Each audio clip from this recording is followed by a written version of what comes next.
ఓం శ్రీ మహాగణాధిపతయే నమః. ఓం శ్రీ గురుభ్యో నమః. ఓం శ్రీ అక్కలకోట మహారాజ్ శ్రీ స్వామి సమర్థ గురవే నమః. అక్కలకోట మహారాజ్ స్వామి సమర్థ వారి జీవిత చరిత్రలో ఈరోజు అధ్యాయం 1 దత్తాత్రేయుని జన్మం గురించి తెలుసుకుందాం. అత్రి మహర్షి వృక్షపర్వతమునకు వెళ్ళి 100 సంవత్సరాలు ఘోర తపస్సు చేశారు. ఆ కారణంగా మహర్షి శిరస్సు నుండి అగ్ని బయటకు వెడలి సర్వలోకాలను భయభ్రాంతులను చేసింది. లోకులు త్రిమూర్తులను వేడుకొనగా వారు అత్రి మహర్షి ఎదుట ప్రత్యక్షమై అత్రి మహర్షి కోరిక ప్రకారం పుత్రునిగా ఉండటానికి అంగీకరించారు.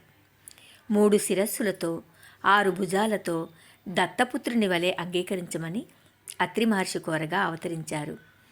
ఆ బాలుని దత్తాత్రేయుడని నామం చేసి అత్రి అనసూయలు త్రిమూర్తి రూపుడగు దత్తుని స్వీకరించారు. ఆ దంపతులు ఆ పుత్రుని దత్తపుత్రునిగా కాక సుపుత్రుడై ఉన్నా బాగుండునని తలవగా వారి కోరిక కూడా త్వరలో తీర్చేదమని దత్తుడు అనుగ్రహించారు. దత్తాత్రేయుని జననానికి మరి ఇంకొక కథ కూడా కలదు. సప్త ఋషులలో అత్రి మహర్షి ఒకరు. వారు బ్రహ్మదేవుని పుత్రులు. వారి భార్య మహాపతివ్రత అనసూయమాత. పుత్రుడు కావాలి అనే కోరికతో ఆ మహర్షి తపస్సు చేశాడు. వారి తపస్సుకు మెచ్చి త్రిమూర్తులు ప్రత్యక్షమయ్యారు.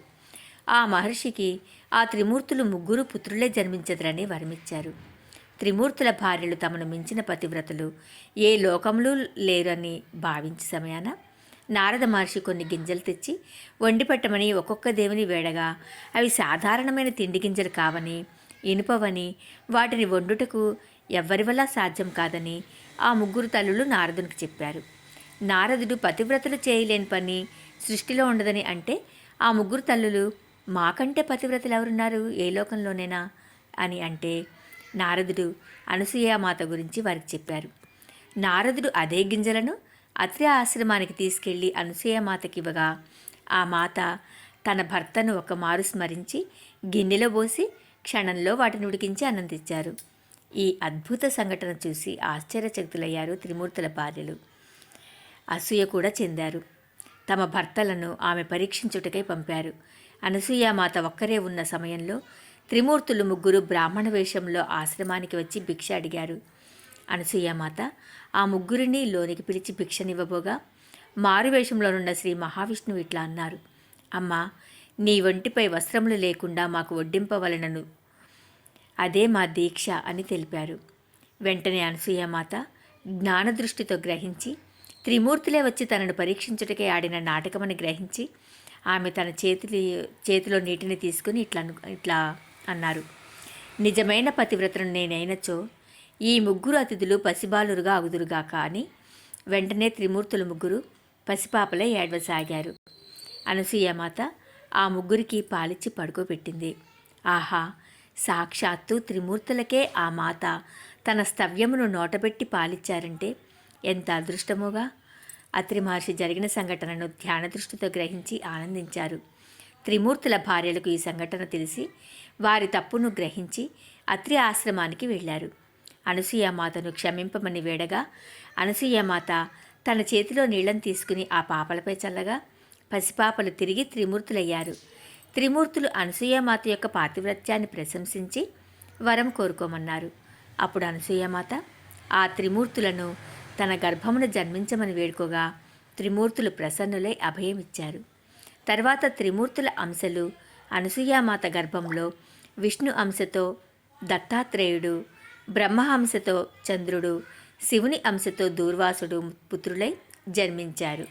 కొంతకాలానికి చంద్రుడు, దూర్వాసుడు వారి వారి శక్తులను దత్తునికిచ్చి తపస్సుకే వెళ్ళిపోయారు. దత్తాత్రేయుని జననం గురించి మరి ఇంకొక కథ కూడా కలదు. కౌశికుని భార్య సుమతి మహాపతివ్రత. కౌశికునికి కుష్ఠరోగం కలదు. సుమతి తన భర్తను దేవునిగా భావించి సేవ చేయుచున్నది. ఒకసారి కౌశికుడు ఒక వేశ్యను చూసి వేదన పడగా సుమతి తన పతి యొక్క కోరికను తీర్చుటకై నడవలేని తన భర్తను తన భుజములపై పెట్టుకొని వేశ్య ఇంటికి వెళ్లే దారిలో మాండవ్యుడను ముని యొక్క తలకు చీకటిలో కౌశికుని కాలు తగిలెను. మాండవ్యుడు నా తలను తన్నినవాడు రేపు తెల్లవారుజాములోగా మరణించును అని శపించాడు. సుమతి సూర్యోదయం కాకుండా శపించింది.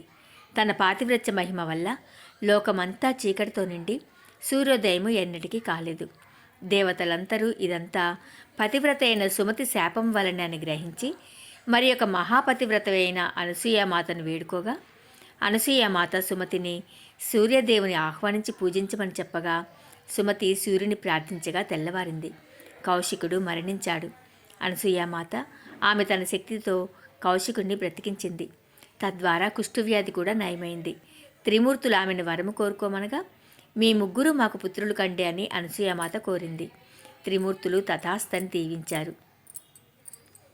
ఇక 2వ అధ్యాయం జగద్గురు రూపం పరీక్ష. దత్తప్రభువు సాక్షాత్ జగద్గురువు. వారు త్రిమూర్తుల యొక్క అవతారము. ఎన్నో దివ్యశక్తులతో లీలను చూపుతుండేవారు.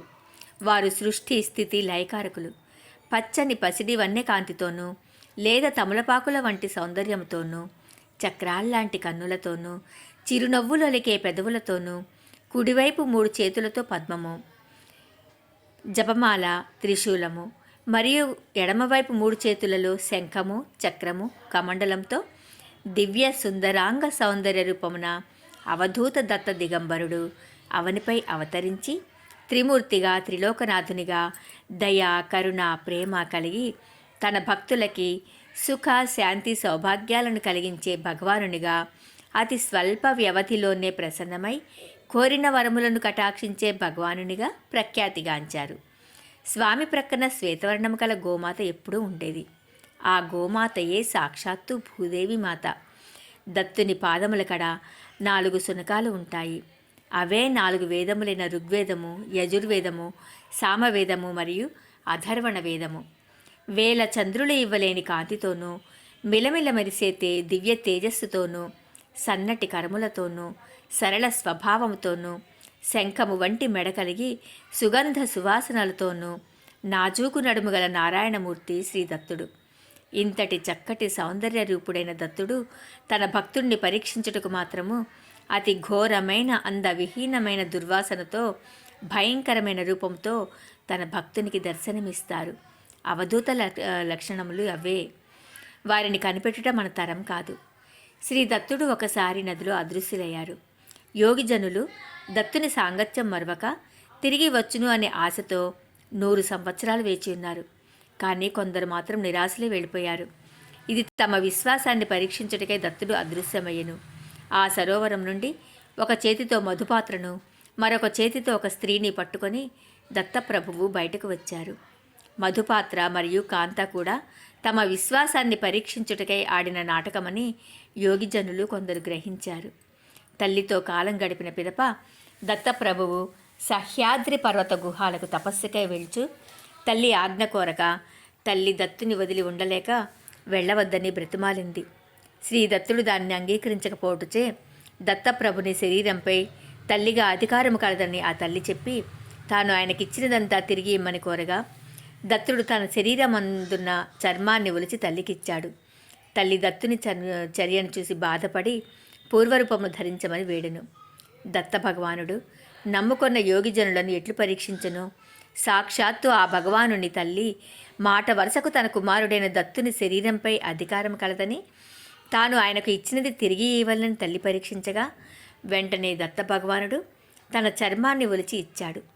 సాధకుడు కూడా తాను నమ్ముకున్న సద్గురువు కోసం ఏ పరీక్షకైనా సిద్ధపడి ఉండవలనని శ్రీ దత్తుడు ప్రదర్శించిన చర్యను మార్గంగా తీసుకుని ఏ పరీక్షలోనైనా వెనకాడక తాను నమ్ముకున్న సద్గురువు కోసం సిద్ధమై ఉన్న సద్గురువు యొక్క అనంతమైన కృపాకటాక్షాలు ఆ నమ్ముకున్న సాధకునికి లభ్యమవుతాయి.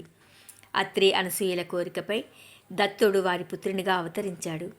భక్తుల కోరికలను తీర్చుటకు భగవంతుడు ఎన్ని కష్టాలైనా పడదరని నిరూపించుట కాబోలు తన తల్లి దత్తప్రభువుని శరీరముపై అధికారం కలదని అని అన్నప్పుడు, మరియు తల్లిగా తాను ఆయనకు ఇచ్చినదంతా ఇయ్యవలను అన్నప్పుడు దత్తుడు తన శరీరమందున్న చర్మాన్ని ఒలిచి తల్లి చేతిలో పెట్టాడు. భగవంతుడు తన భక్తుల కోసం ఏమైనా చేస్తారు. ఓం శ్రీ సద్గురుభ్యో నమః. ఓం నమః శివాయ.